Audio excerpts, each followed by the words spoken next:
लुपिजाइम plus, इसका pro body formula आपके digestive system को नेचुरली बैलेंस करने में मदद करता है। लुपिजाइम प्लस, आपका पाचन रहे इन कंट्रोल।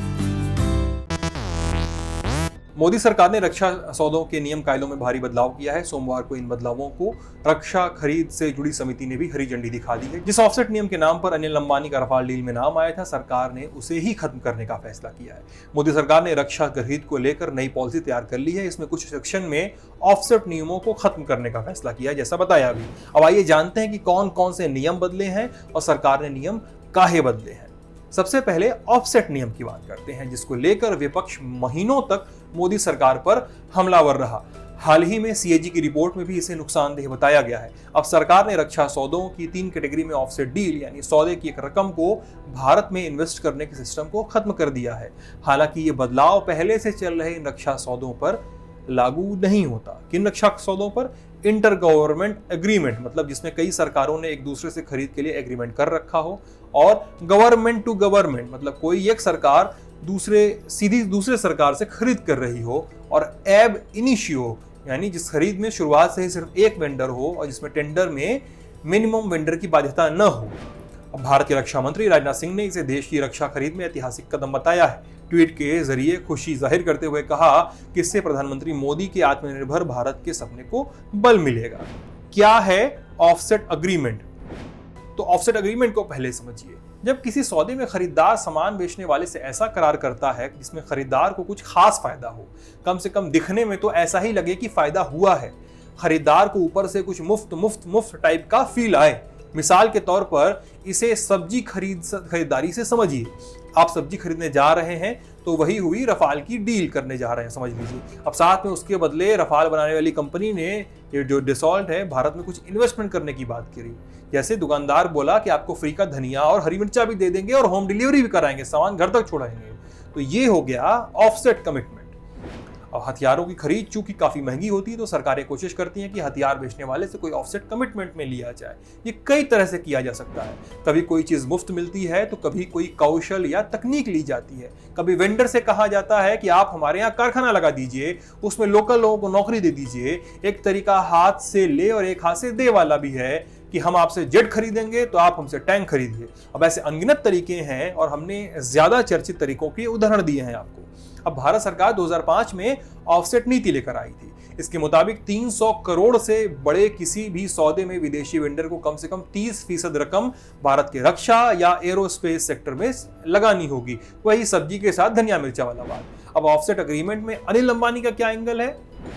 रफाल डील को लेकर विपक्ष जब आग बबूला हुआ था तो उसका धुआं असल में फ्रांस के पूर्व राष्ट्रपति फ्रांसुआ ओलांद के एक बयान से शुरू हुआ था। फ्रेंच मीडिया में छपी एक रिपोर्ट के अनुसार ओलांद ने कहा था कि अनिल अंबानी के स्वामित्व वाले रिलायंस ग्रुप को ऑफसेट पार्टनर बनाने में उनकी कोई भूमिका नहीं है। ओलांद के मुताबिक ये सब भारत सरकार की सिफारिश पर हुआ था। असल में भारत सरकार के साथ रफाल बनाने वाले दसॉल्ट कंपनी का जो ऑफसेट करार हुआ था, उसके मुताबिक वो पूरे सौदे का 50% भारत में एक पार्टनर के साथ मिलकर इन्वेस्ट करेगा। इस पार्टनर के तौर पर ही पूरे मामले में अनिल अंबानी का नाम उछला था। रफाल सौदा कुल 59,000 करोड़ रुपए का था। ऑफसेट डील के मुताबिक दसॉल्ट को सौदे की 50% रकम यानी 30,000 करोड़ रुपए को फिर से भारतीय डिफेंस सिस्टम में इन्वेस्ट करना था। इस रकम को भारत में इन्वेस्ट करने के लिए पार्टनर के तौर पर अनिल अंबानी के स्वामित्व वाली कंपनी को चुना गया था। अब समझिए कि ऑफसेट को सरकार ने क्यों खत्म किया।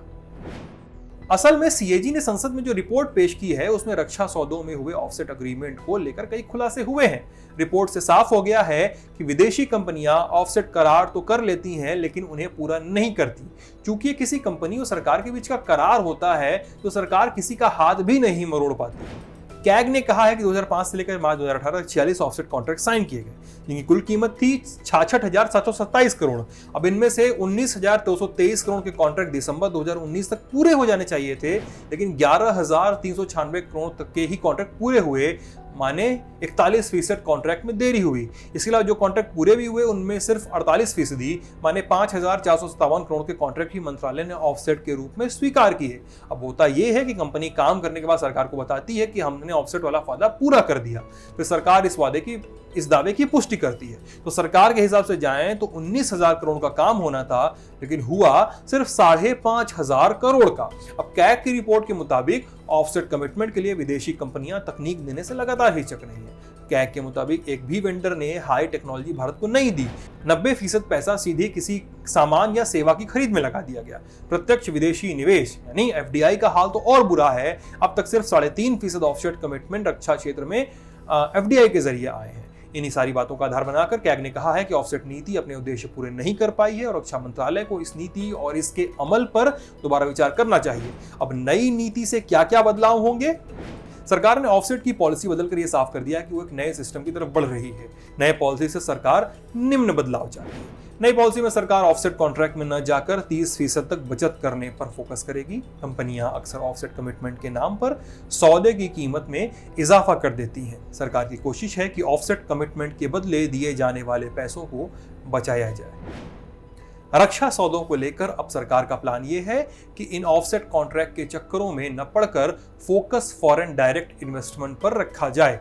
साथ ही ज्यादा से ज्यादा लोकल कंपनियों को बढ़ावा दिया जाए। इससे भारत न सिर्फ अपनी तकनीक विकसित करेगा बल्कि एक प्रोडक्शन हब के तौर पर भी उभरेगा।